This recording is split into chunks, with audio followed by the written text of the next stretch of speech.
Hi hi friends, నేను miss వచ్చాను. ఈరోజు నేను పలుకుల పరాటా అండి, పలుకులతో పరోటా చేస్తానని మీరు ట్రై చేయండి. ఇలా చాలా టేస్ట్గా కూడా ఉంటుంది. దీంట్లోకి చట్నీ పెరుగు నంచుకుంటే చాలా బాగుంటుందండి. ముందుగా కొద్దిగా శనగపప్పు 1 స్పూను మామూలు పచ్చి శనగపప్పు వేయించుకోవాలి. అలాగే ఎండుమిర్చి 2 ఎండుమిర్చి వేయించుకోవాలి. అందులోని కొద్దిగా 2 స్పూన్లు చిలక పలుకులు వేయించుకోవాలి. ఇలాగ వేయించుకొని ఇలా నూరుకోవాలండి. కచ్చబెచ్చగా నూరుకోవాలి.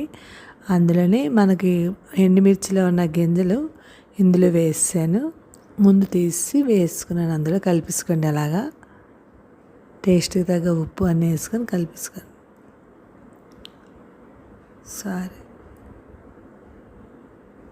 ఒక 2 బంగాళదుంపలు, ఉడికిన బంగాళదుంప, కొత్తిమీర, అందులో కొద్దిగా సాల్ట్ వేసుకొని బాగా కలిపేసుకోండి. చిన్న చిన్న ఉండల్లా చేసుకోండి. మనం స్టఫింగ్ పెట్టుకోవడానికి ఉండలు చేసుకోండి. ఇలా తీసుకొని చపాతీ ముద్ద అందులో స్టఫింగ్ పెట్టుకోండి. వేసి పరాటాలా చేసుకోవడమే.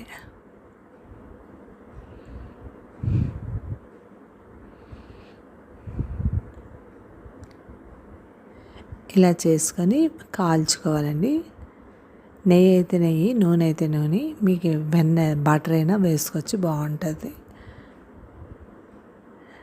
ఇలాగ అటు ఇటు తిప్పి కాల్చుకోండి.